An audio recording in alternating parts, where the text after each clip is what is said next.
How do you grow your startup all the way from early stage to unicorn? How can you level up your venture from early stage all the way through an exit? Well, here's the roadmap that we use with our clients that are in the mid stage between product market fit and product market dominance.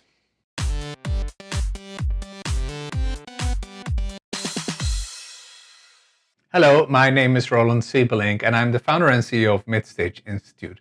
We help mid-stage startups between product market fit and product market dominance to become a unicorn really fast. And we do that by raising awareness about what is needed at this stage, deepen the knowledge across your team, and bringing your whole team together around the objectives that they need to achieve. Reach out if you want some help. So why do many startups fail to raise a next round? Now, we all know how hard it is to raise money for a startup at the early stage, but did you know that even in late stage startups have terrible results in the ability to raise additional rounds? Out of 100 seed-funded companies, almost half at every round fail to raise that next round. Why is that?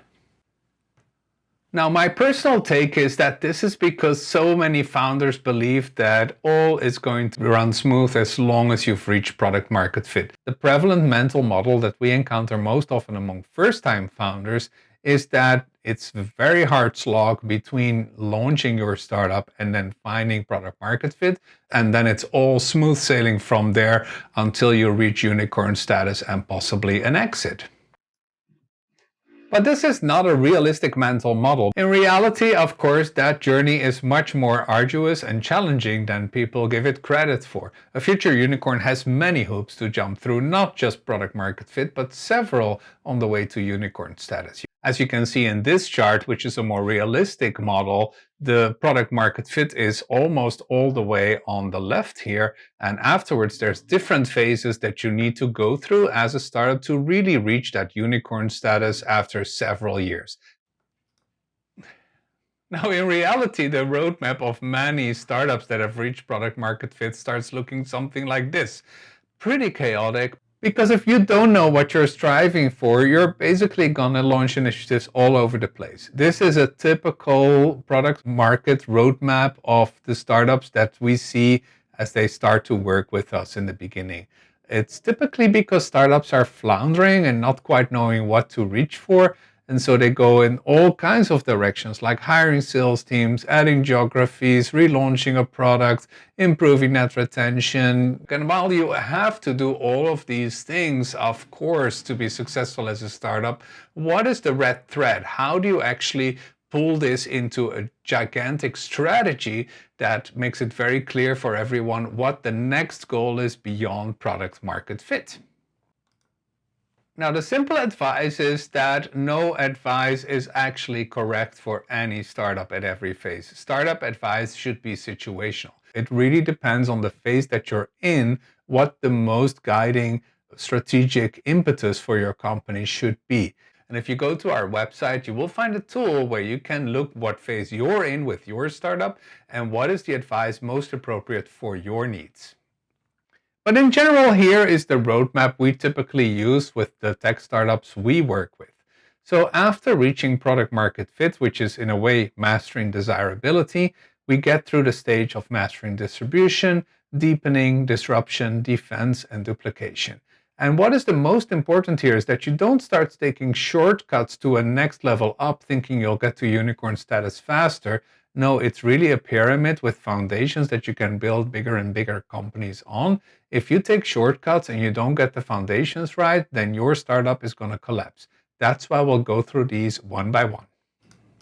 Now, the first level is mastering desirability, and that really means, have you reached product market fit? Now, the problem with product market fit is that too many startups delude themselves or their investors in thinking that they've already reached it.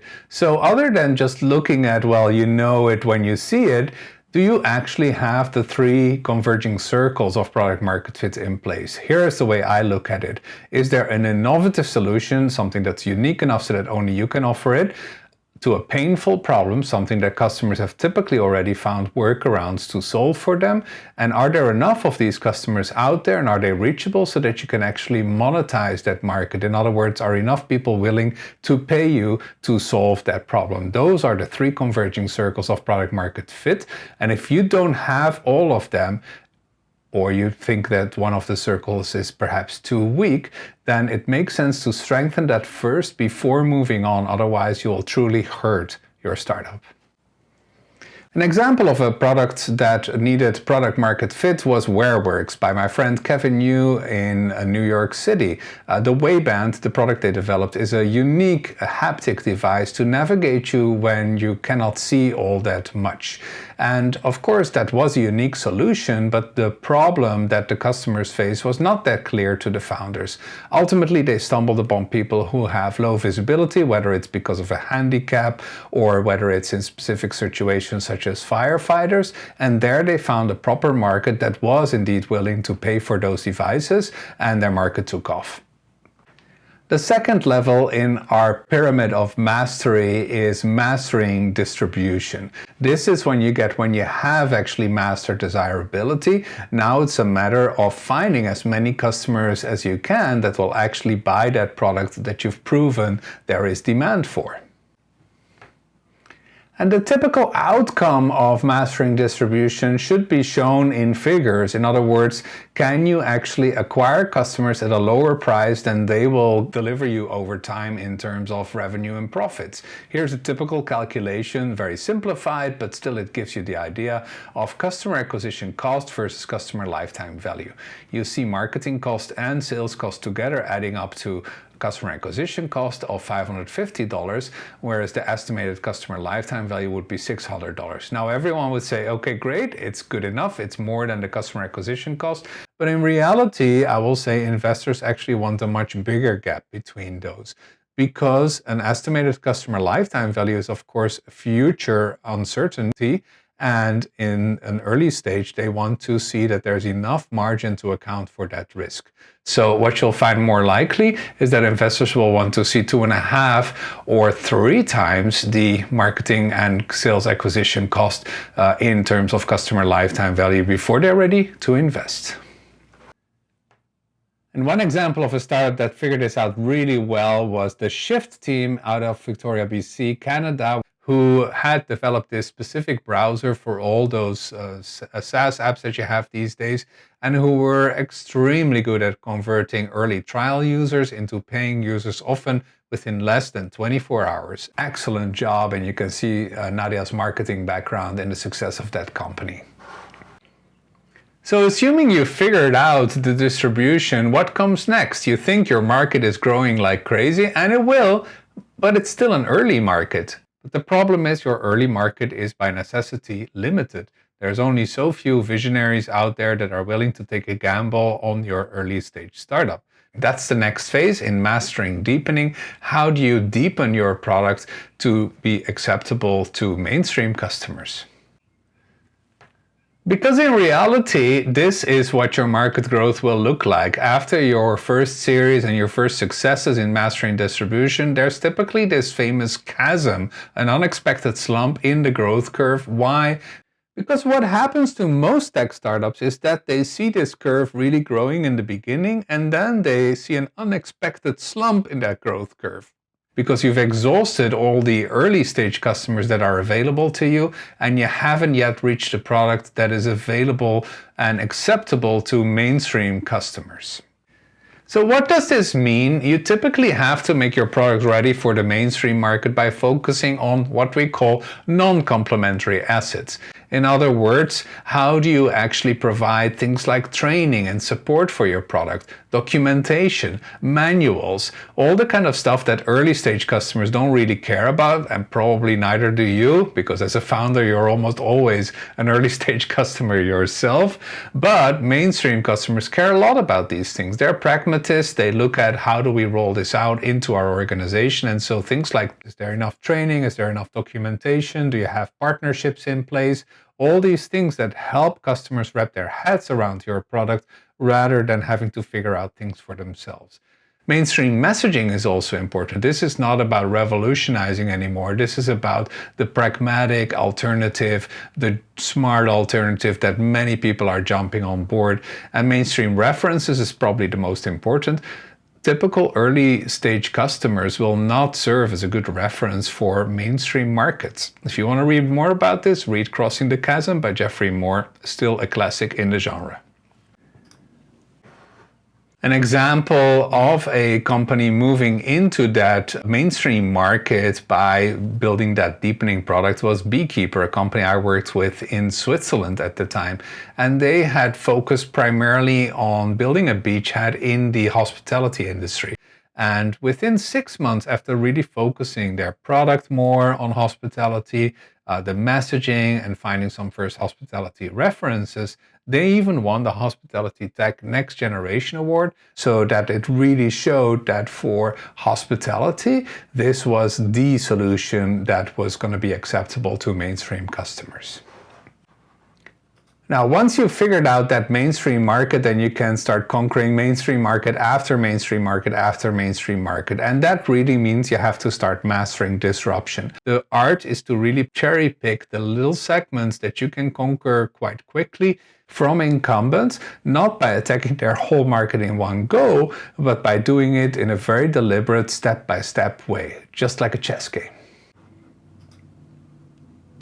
So, for example, when Uber started to try and disrupt taxi companies around the world, they didn't just focus on building huge market share in America first. They had a very deliberate strategy of trying to attack those markets where business travelers were the most prevalent. And so after moving from San Francisco to New York, you saw that they immediately moved to London, Paris, Tokyo, and other places where business travelers tend to go in high concentrations. And this was Uber's strategy to make sure that they would take the most lucrative segments out of the taxi market first, before moving into secondary markets in the US and other places that would not be quite as lucrative. One company that did this very well was Scandit out of Boston and Zurich, Switzerland, who really focused on the markets that would benefit the most from replacing old hardware handheld scanners with smartphone-based scanners and get all the merits of the new technology and the lower cost. Started first with retail, then added logistics, then added travel, and thereby conquered the world step by step, vertical by vertical.